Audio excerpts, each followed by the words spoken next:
കൂട്ടുകാരെ, നമുക്കൊരു കഥ കേട്ടാലോ? കഥയുടെ പേരാണ് കാക്കയും അരയണ്ണവും. കഥയിലേക്ക് കിടക്കാം. പണ്ട് ഒരിടത്ത് കരിക്കട്ട പോലെ കറുമ്പനായ ഒരു കാക്ക ജീവിച്ചിരുന്നു. കാക്കയ്ക്ക് തന്റെ കൂടിനടുത്ത് തടാകത്തിൽ താമസിക്കുന്ന അരയണ്ണത്തോട് വലിയ അസൂയായിരുന്നു. കാരണം എന്തെന്നാൽ പാല് പോലെ തൂവെള്ള നിറവും മഞ്ഞിൽ പൊതിഞ്ഞതുപോലെയുമായിരുന്നു. ഒരു ദിവസം കാക്ക തന്റെ അരയണ്ണത്തെ പോലെ തൂവെള്ള നിറം കിട്ടാൻ ഒരു സൂത്രം കണ്ടെത്തി.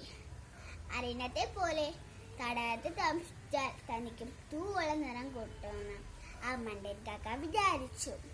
അന്ന് തന്നെ കാക്ക തന്റെ കൂടുപേക്ഷിച്ച് തടാകത്തിൽ ദിവസം മുഴുവനും കുളിക്കുകയും അരയണ്ണത്തെ പോലെ ചെടികളെല്ലാം ആഹാരമാക്കുവാനും തുടങ്ങി. എത്ര കുളിച്ചിട്ടും കാക്കയ്ക്ക് തന്റെ കറുത്ത നിറം മാറിയില്ല.